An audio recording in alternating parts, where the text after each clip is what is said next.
La campagne d'information et de sensibilisation aux moustiques tigres a débuté ce mardi sur Alès. 8 agents territoriaux venus de tout le département du Gard ont suivi une formation dispensée par l'EID, l'entente interdépartementale de démoustication, partenaire d'Alès Agglo, afin de connaître les enjeux d'une telle menace et intégrer les moyens de prévention au quotidien.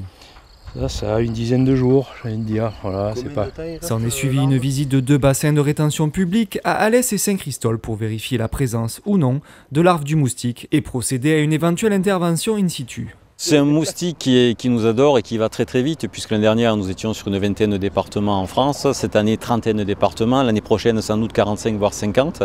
C'est un moustique qui prolifère très très vite et qui s'adapte très très vite, et donc c'est un envahisseur qui surprend tout le monde, et même je dirais les spécialistes en lutte contre cette espèce ou contre ces espèces-là sont un petit peu démunis, puisqu'on avons très peu de produits à disposition, donc qui sont en plus très nocifs.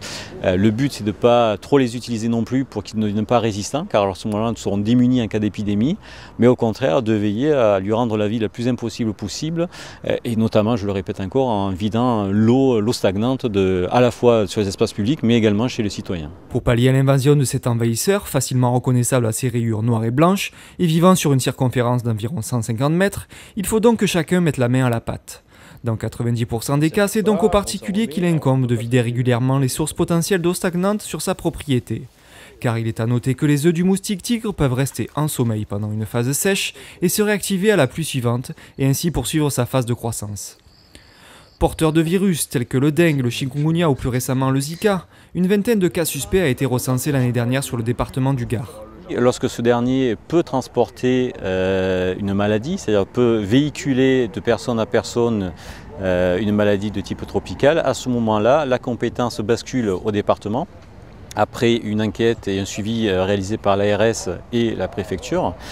Et ensuite, donc, c'est l'EID qui est une délégation de compétences du département pour pouvoir traiter avec un puissant insecticide qui est la deltamétrine le moustique à l'âge adulte. Au terme de cette journée, une réunion publique s'est tenue au Capitole à Alès. D'autres suivront tout au long de l'année sur plusieurs communes de l'Agglo.